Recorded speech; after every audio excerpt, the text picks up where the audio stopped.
poor citizens. The government are killing their own citizens. We are calling you guys, the UN, to see to the matters. And I want to call my brothers and sisters back home to remain safe. Be indoors, please don't come out. God bless you all.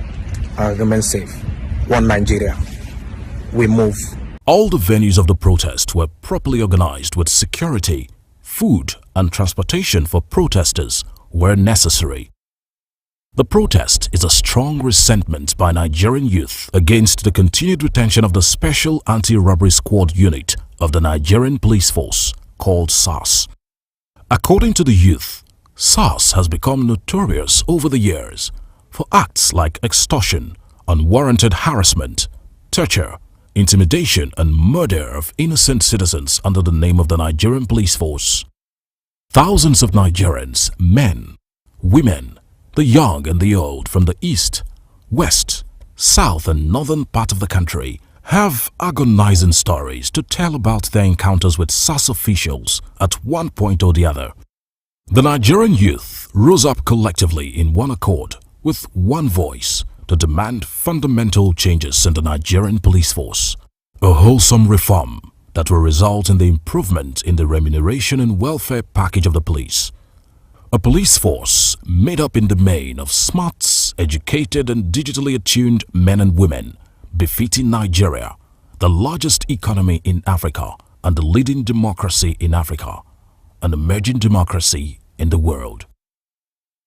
That was the narrative that caught on like wildfire among the Nigerians and the global community that kept the protest going for upward of 2 weeks before the unfortunate involvement of the military that resulted in the suicidal and notorious killings of an armed, defenseless, innocent youth on a peaceful protest.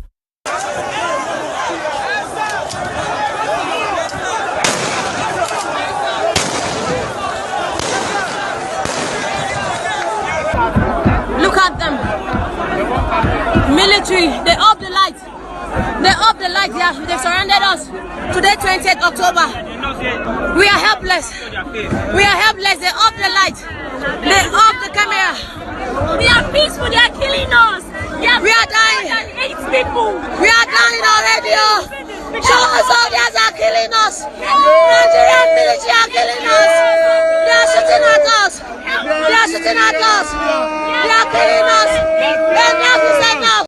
No matter the excuse, it is most anomalous to have brought the military for security in a democracy where the police is constitutionally assigned for such assignments.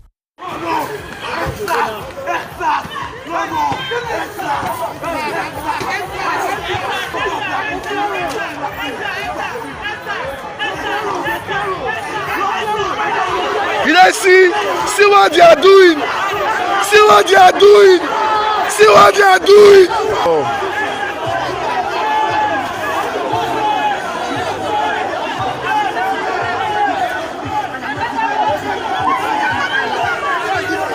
It should be stated too that the right for peaceful protest must be protected.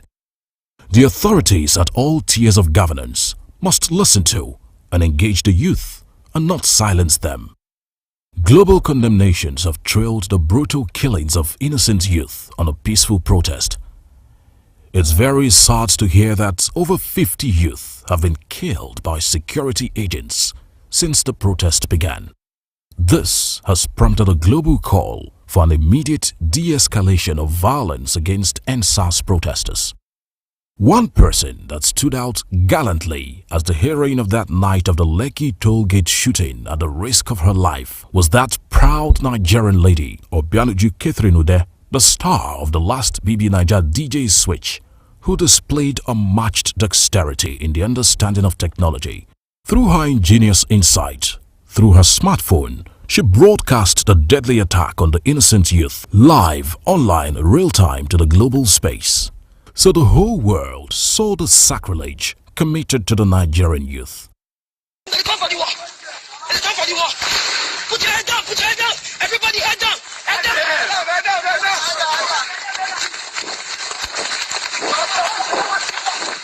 Overwhelming, and I'm gonna tell you right now, I'm a little traumatized because I haven't slept in 2 days.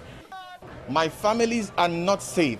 My mother, my sister, my father, my brothers, just because the government have failed to do what it's supposed to do, and the youth are not asking for too much. Fix that country. No one should ever have to die exercising their human right. No one should ever have to die for peace. No one should ever have to die for prosperity of a nation. The changing of SARS or the reforming, no, that's not going to solve it. We can never get justice. I'm sure we cannot get justice for the lives we've lost so far. But the only way we can get justice is when these people vacate their offices. We youth in Nigeria want change in government because the government is not really fulfilling what they promised us during the election. We are saying no to SARS, we're saying no to bad governance, we're saying no to corruption, and we stand in solidarity no matter where we are in the world. We in diaspora will have the opportunity, because we're safe, to be able to speak to everyone who cares to listen, to help people back home. World leaders have not stopped expressing their disgust about this despicable act. Up till the last moment, Nigerian youth displayed absolute love and unity as they offered assistance to some of their colleagues who were shot. In fact, they on their own took their wounded colleagues to nearby hospitals. It is sad to note that the curfew imposed by some states has been used by suspected thugs for looting and arson, which has brought untold pain and anguish to many families. As we speak, critical infrastructure on which the taxpayers' money was invested have been destroyed in Lagos, Abuja and major cities in the country.